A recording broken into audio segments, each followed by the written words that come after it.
kapuso, uulan pa rin po ngayong weekend kaya patuloy po na maging handa. Huling nakita ang low pressure area sa layong 900 kilometers silangan ng southeastern Mindanao. Sabi ng Pag-asa, mababa pa rin ang tsansang maging bagyo ito. Pero posible pa rin itong makaipon ng lakas habang nasa dagat kaya patuloy na mag-monitor. Wala pang epekto sa bansa ang nasabing LPA sa ngayon. Pero simula po sa linggo, posibleng magpaulan na yan sa eastern sections ng Southern Luzon, Visayas at Mindanao. Maliit naman ang posibilidad itong tumawid sa ating bansa. Bukod po sa LPA, tuloy rin ang epekto ng habagat lalo na sa Luzon at Visayas. Base sa datos ng Metro Weather, mataas ang tsansa ng ulan bukas lalo sa hapon. Halos buong Luzon po ang makararanas niyan, pati na ang ilang bahagi ng Visayas at Mindanao. May heavy to intense rains kaya maging alerto pa rin po sa banta ng baha o landslide. Pati sa linggo, posible po ang malawakan at malalakas na ulan sa maraming lugar kaya doble ingat. Sa Metro Manila, may mga pag-ulan din po ngayong Sabado at sa linggo, lalo sa bandang hapon at gabi. Samantala, may nakataas pa rin pong gale warning sa northern at western seaboards ng Northern Luzon, gayon din sa northern seaboard ng Northern Luzon. Ibig sabihin po niyan, magiging maalon pa rin sa mga nabanggit na baybayin. Kaya, delikadong pumalaot ang maliliit na sasakyang pandagat. Ilang oras na lang bago ang inaabangang pagbubukas ng 2024 Paris Olympics na sa unang pagkakataon ay hindi sa loob ng stadium ikakasa. Handa ng ibandera ng Team Pilipinas sa kanilang pusong palaban lalo't ika-100 taon din itong paglahok ng ating bansa sa palaro. Nakatutok si Ian Cruz.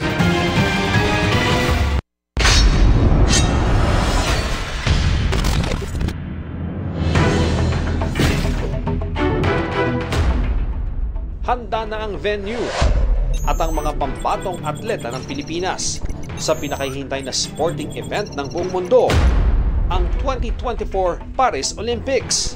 Opening ceremony na bukas, 1:30 ng madaling araw, oras sa Pilipinas. Na tulad sa mga nakaraang Olympics, ay inaasahang enggrande at makulay. Makasaysayan din dahil unang Olympics opening ito sa labas ng isang stadium. Inaasahang tatagal ng 4 na oras ang programang magtatampok ng 12 artistic displays na magbibida sa French Parisian Heritage. 80 giant screens din ang ilalagay sa Seine River. Wala pang opisyal na listahan ng performers pero spotted na sa Paris sina Lady Gaga at Celine Dion. Kaya nakaabang ang lahat kung mapapanood sila. Mahigit 10,000 atleta ang lalahok. Ready na kami lahat. So all set na. Excited lahat kasi first time magkakaroon ng parade na not in stadium. No? Makasaysayan din ito sa Pilipinas lalo't saktong 100 taon na mula nang una tayong magpadala ng delegasyon sa Olympics. Handa ang ating flag bearer sa sina Carlo Paalam at Nesty Petesio na inaabangan ng kanyang mga magulang. Anak, galingan mo lang para sa atin, para sa bayan. At saka yung pangarap mo na magkaginto sana ngayon na. Magtiwala sa pong may kapal. Talagang may iba-iba silang kakayahan para sa kanilang mga laban. Kasama na ni Petesio at Paalam sa Olympic Village ang mga kapwa Pinoy boxers sa sina Yumir Marcial, Pergy Bacyadan at Ira Villegas. Nakapagpa-picture pa nga si Petesio kay Oscar-winning actress Michelle Yeoh. May good news na rin ang boxing team dahil pasok na agad sa round of 16 sina Paalam, Marcial at Bacyadan. Kailangan lang yan, 2 panalo. Sure of bronze na yan after 2 wins. Nasa Paris na rin ang ating gymnasts na sina Carlos Yulo, Emma Malabuyo at Alea Pinegan. Gayun din si Levi Rui Vivar na 100% okay na matapos ang severe allergy attack na dinanas nitong Lunes.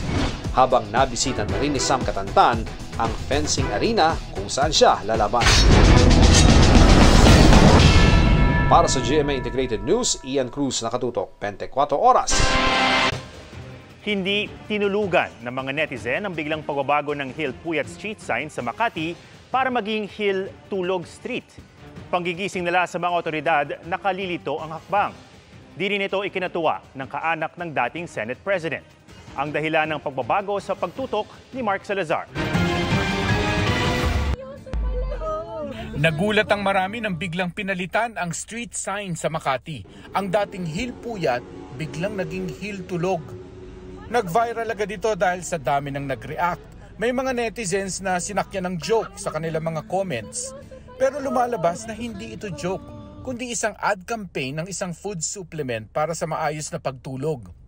Ang naturang lansangan ay ipinangalan sa yumaong Senador Hill Puyat na naglingkod sa Senado mula 1951 hanggang 1973 at naging Senate President din. Ang naturang ad campaign hindi nagustuhan ng pamilya ni Hill Puyat. Sa Facebook post ni Erica Puyat Lontok, apo sa tuhod ni Senador Puyat, sinabi niyang ang pagyurak sa pangalan ng kanyang lolo para lang makabenta ng produkto ay kawalan ng respeto.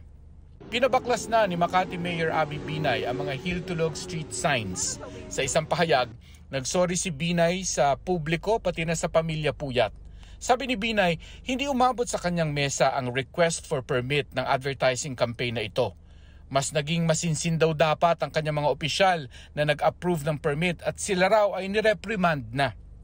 Matapos umani ng batikos ang kumpanyang Wellspring na siyang nagkomisyon ng ad campaign para sa kanilang produkto, humingi na rin ng sorry sa pamilya Puyat. Hindi raw nila intensyong bastusin ang alaala ng yumaong senador. Nagsorry din sila kay Mayor Binay at sa mga taga Makati. Hindi raw nila layong manakit ng sinuman sa kanilang ad campaign na gumamit daw ng wordplay para bigyan diin umano ang kahalagahan ng tulog sa kalusugan ng tao. Matapos daw kilalanin ang pagiging insensitive ng kanilang kampanya, tinanggal na raw nila ang lahat ng mga pinaskill nilang signages. Para sa GMA Integrated News, Mark Salazar, nakatutok 24 oras.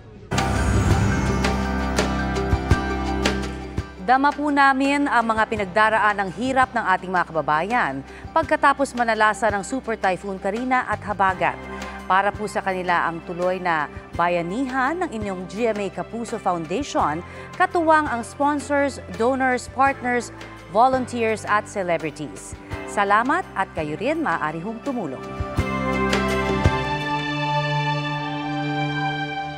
Sa pananalasa ng matinding pag-ulan na nagdulot ng malawakang pagbaha sa Metro Manila at Karatig Probinsya, mabilis na kumilos ang inyong GMA Kapuso Foundation upang maghatid ng tulong. Miyerkules, July 24, sa kasagsagan ng ulan at baha, namahagi na agad ng pagkain, tubig at relief goods sa Barangay Tatalon at Roas District sa Quezon City. 5,280 katao na agad ang ating natulungan. Kahapon naman, July 25, sinuong ng GMA Kapuso Foundation ang Marikina at Taytay Rizal na kasama sa mga lubhang nasalanta ng masamang panahon. Sa Taytay, namahagi tayo ng relief goods sa 1,000 katao. Pinuntahan rin natin ang Barangay Malanday at Tanyong sa Marikina, kasama sina Dingdong Dantes, Rocco Nasino at iba pang naval reservists. Nagpakain tayo ng kapuso lugaw na may kasamang itlog. Namigay rin tayo ng mga tinapay at food packs sa 4,500 na individual. Ngayong araw, sa Malabon at Navotas naman tayo nagtungo. Dinala natin dito ang mga pagkain at tubig na padala ni Alden Richards. May tulong rin na grocery pack si Marian Rivera sa mga nasalantang pamilya roon. Pinakain rin natin sila ng lugaw at itlog. Sinamahan naman tayo sa San Mateo Rizal ng mga biderang Black Rider na sina John Lucas at Ruru Madrid na nanghikayat pa para tumulong. Suportahan po natin ang mga proyekto ng GMA Kapuso Foundation. Donate na mga kapuso. Ngayong araw, 2,004 families, katumbas ng 8,516 na katao ang atin nabigyan ng tulong. Sa loob lamang ng 3 araw, 23,136 katao na ang ating nahatiran ng tulong. Pero patuloy na mag-iikot ang GMA Kapuso Foundation sa mga lugar na nasalanta. Bukas po ay nakatakda tayong mamigay ng tulong sa Cainta Rizal na dineklara rin ang state of calamity. Sa linggo, babalik ang GMA Kapuso Foundation sa Tumana, Marikina para sa relief operation. Salamat, Kapuso! Sa mga nais pang magbigay ng tulong, maaari po kayo magdeposito sa aming mga bank account o magpadala sa Cebuana Luwilier. Pwede ring online via GCash, Shopee, Lazada at Metrobank credit cards.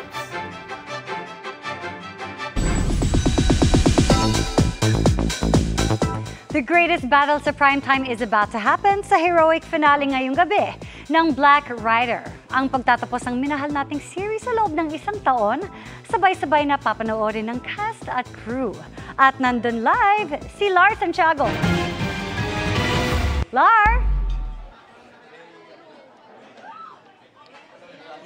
Ngayong gabi malalaman na kung magtatagumpay ba si Calvin na patayin si Elias dahil kagabi ay binaril ni Calvin si Elias.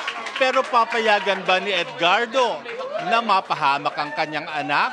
Ngayong gabi nandito tayo sa watch party ng Black Rider at narito ang cast, crew at staff ng action serie. Ito na nga si Ruru. Ru, yes, unang-una, congratulations sa success ng Black Rider. Anong masasabi mo sa isang taon ninyong pagsasama-sama at kung ilang buwan ng airing ng Black Rider? Wow, alam mo, Tito Lars, sa totoo lang, hanggang ngayon hindi pa rin nagsisink in sa akin na, I don't know, parang syempre hindi na kami magkikita-kita sa Lunes, magte-taping, ganyan. Sobrang mamimiss ko sila. I mean, napakarami naming pinagdaanan dito sa Black Rider. I mean, hindi naman biro yung isang taon na pinagdaanan namin. Maraming mga pagsubok, mga problema, pero kinaya po namin lahat dahil nagtulungan po kami. Ayun. At ano ba ang aabangan namin? Imbitahan mo ang mga kapuso natin na abangan ang mas exciting pang heroic finale ng Black Rider. Mga kapuso, una po sa lahat, maraming salamat sa suporta na binigay niyo po sa amin sa loob ng 9 na buwan. Asahan niyo po na ito pong aming heroic finale. Dito na po talaga ibubuhos na po namin lahat ng aming mga kaya para po mapaganda ang bawat eksena dahil para po sa inyo ang show na Black Rider. Mahal po namin kayong lahat. Salamat po sa suporta. Thank you, everyone! At makikisama tayo ngayon sa panunood ng heroic finale ng Black Rider with Ruru and the other cast at staff at crew ng Black Rider. Iya? Nakaabang ako! Congratulations to the whole Black Rider team. Ang galing nyo lahat. Maraming salamat, Lar Santiago. Mga kapuso, taus-puso ang aming pasasalamat dahil pinakatinutukan ng GMA Integrated News special coverage sa ikatlong State of the Nation address ni Pangulong Bongbong Marcos.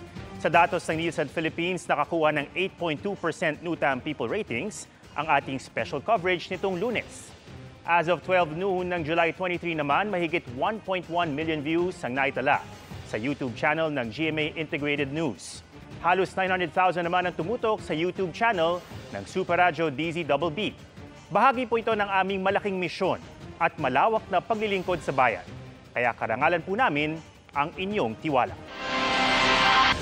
At yan ang mga balita ngayong Biyernes. Ako po si Emil Sumangil. Ako naman po si Connie Sison para sa mas malaking misyon. Para sa mas malawak na paglilingkod sa bayan.